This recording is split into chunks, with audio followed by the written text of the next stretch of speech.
Welcome to NCN news. నా పేరు ప్రశాంతి. బులెటిన్లో ముందుగా హెడ్లైన్స్ చూద్దాం. ప్రజా సమస్యల పరిష్కారమే లక్ష్యంగా ఎన్డీఏ కూటమి ప్రభుత్వం పనిచేస్తుంది. Rajamahendravaram city MLA Adireddy Vasu. బలహీన వర్గాల సంక్షేమానికి, వారి అభివృద్ధికి కాంక్షిస్తూ ఎన్డీఏ కూటమి ప్రభుత్వం పనిచేస్తుందని రాజమహేంద్రవరం సిటీ ఎమ్మెల్యే ఆదిరెడ్డి వాసు అన్నారు. రాజమహేంద్రవరం నగరంలోని 49వ వార్డు సింహాచల నగర్లో నిర్వహించిన మీ భద్రత మా బాధ్యత కార్యక్రమానికి సిటీ ఎమ్మెల్యే ఆదిరెడ్డి వాసు ముఖ్య అతిథిగా స్థానిక నాయకులు, అధికారులతో కలిసి పాల్గొన్నారు. ఈ సందర్భంగా ఆయన మాట్లాడుతూ నగరంలో బలహీన వర్గాలు నివసిస్తున్న ప్రాంతాల్లో ప్రభుత్వం సంక్షేమ కార్యక్రమాలతో పాటు అంతర్గత రహదారులు, డ్రైనేజ్, త్రాగునీరు, విద్యుత్ సరఫరా, స్ట్రీట్ లైట్స్ వంటి అభివృద్ధి కార్యక్రమాలతో మౌలిక సదుపాయాలను అమలు చేస్తున్నామన్నారు. ఎటువంటి సమస్యలు ఉత్పన్నమైనా తన దృష్టికి తీసుకువస్తే పరిష్కరించడం జరుగుతుందని హామీ ఇచ్చారు. మహిళలపై ఎవరైనా అమానుషంగా ప్రవర్తించినా పోలీస్ మహిళా రక్షణ లక్ష్యంగా చర్యలు తీసుకుంటామన్నారు. ఈ కార్యక్రమంలో స్థానిక నాయకులు D Gangadhar, N Srinivas, RP Prasad, Nama Satyanarayana, Naveen Kumar, 3 town inspector V Apparao, మహిళా రక్షక SI Naveena Begum, ASI Bhimaraju, excise SI CH Rajesh తదితరులు పాల్గొన్నారు.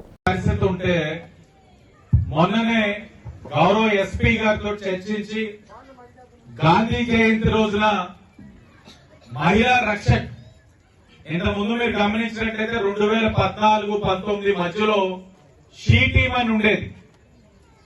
వాళ్ళు ఎక్కడైనా ఆడవాళ్ళని ఏడిపించినా, ఆడవాళ్ళని భయపెట్టినా, మగవాళ్ళు ఏదైనా 4-5 గుమ్ముగూడి ఆడవాళ్ళని వేధిస్తున్నా వాళ్ళు వెంటనే రావడం, వాళ్ళని తీసుకెళ్లిపోయి పోలీస్ స్టేషన్ కి వాళ్ళకి చేయాల్సిన కార్యక్రమం స్టేషన్ లో చేస్తారు.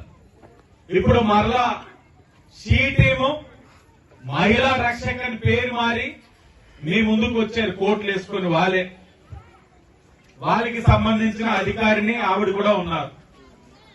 మీకు ఇవన్నీ ఎందుకు చెప్తా ఉన్నామంటే మీ భద్రత మా బాధ్యత. మేము ఎమ్మెల్యే నెగ్గిన తర్వాత స్వతహాగా రాజకీయంగా నెగ్గిన తర్వాత అవకాశం ఉన్నప్పుడు, నాకు వెసులుబాటు ఉన్నప్పుడు అప్పుడో ఇప్పుడో కనబడేసి బాగున్నారని చెప్పి వెళ్ళిపోవచ్చు. నేను అలా ఆలోచించలా. బాధ్యతతో మీరు ఇచ్చారు 73,000 మెజారిటీ ఇచ్చినప్పుడు అంతే బాధ్యతగా మేము ప్రవర్తించాలి, అంతే బాధ్యతగా మేము కార్యక్రమాలు చేయాలని ఆలోచించి ప్రజలకి ఉపయోగపడే కార్యక్రమాలు ఒక్కొక్కటిగా ఎంచుకుంటూ వస్తా ఉన్నాం. ఈ కార్యక్రమం ముఖ్య ఉద్దేశం కేవలం ఒకటే.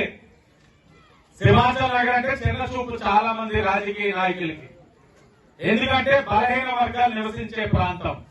అలాగే కొంతమంది రాజకీయ నాయకులకి ఇది సంపాదన. ఈ ప్రాంతం ఎలాగంటే మీ అవగాహన రాహిత్యం, మీ మంచితనం, ఏ విషయం మీద తెలియనితనాన్ని వాళ్ళు రాజకీయం చేసుకుంటా ఉన్నారు. ఉదాహరణ, మీకు 2019లోని ఇళ్ల పట్టాలు ఇచ్చాము. ఇక్కడ సుమారు 300 పట్టాలు ఇచ్చాం. 300 పట్టాలు కూడా నాకు బాగా గుర్తు. ఎలక్షన్ కి కోడ్ వచ్చేస్తా ఉందంటే ఆ చెప్పర్ వీధిలోని కూర్చొని ఆనాడు ఎమ్మెల్సీ ఉన్న ఆదిరెడ్డి అప్పారావు గారు, నేను, అధికారులు అందరూ కలిపి ఇచ్చాం. ₹1 ఏ పట్టా మీద కూడా తీసుకోనివ్వాల. కానీ అదే పట్టా, ఒక్కొక్క పట్టా 25,000 లంచానికి కొంతమంది రేట్లు కూడా పెట్టుకున్నారు. రూపాయి ముట్టుకునివ్వకుండా చేశాం. అంటే బలహీన వర్గాలు నివసించే ప్రాంతంలో వారికి ప్రభుత్వాలు అన్ని విధాలుగా కూడా సహకరించాలి, మేలు చేయాలనే ఆలోచన ఈ తెలుగుదేశం పార్టీ. మీరు ఎప్పుడు ఏ సమస్య అడిగినా రోడ్లు అంటే రోడ్లు పడ్డాయి, ఇళ్ల మీదకి ట్రాన్స్ఫార్మర్లు అన్ని వైర్లు ఇబ్బంది అంటే వాటిని మార్చాం, లైట్లు లేవంటే లైట్లు వేయిస్తున్నాం, నీళ్లు దొరకట్లేదు అని అంటే కొత్త పైప్ లైన్లు వేయించి చేస్తా ఉన్నాం. ఇలాగ మీరు ఏ సమస్య చెప్తే చేసుకుంటూ వస్తా ఉన్నాం. ఇంకా ఉన్నాయి సమస్యలు. అయిపోయినాయి అంటే అవలా ఇంకా క్వారీ గోతులు ఉన్నాయి. పక్కనే ఇంకా చాలా అసాంఘిక కార్యక్రమాలకి కాస్త వేదికగా ఉన్న ప్రాంతాలు ఉన్నాయి. ఒక్కొక్కటిగా చర్యలు తీసుకుంటూ వస్తా ఉన్నాం. కానీ మీరు చర్యలు తీసుకోవాలంటే ఇప్పుడు నా పార్టీ వ్యక్తిగా రాజకీయ ప్రసాద్ గారు చెప్పేస్తే సరిపోదు. మీకు కూడా సమస్య ఉందా లేదో మాకు తెలియాలి. మీరు కూడా చెప్పాలి. ఇదిగోండి అక్కడంతా కుప్పలన్నీ ఎక్కువ అవడం వల్ల రాత్రి అయితే గంజాయి బ్యాచ్ వాళ్ళు వస్తా ఉన్నారు.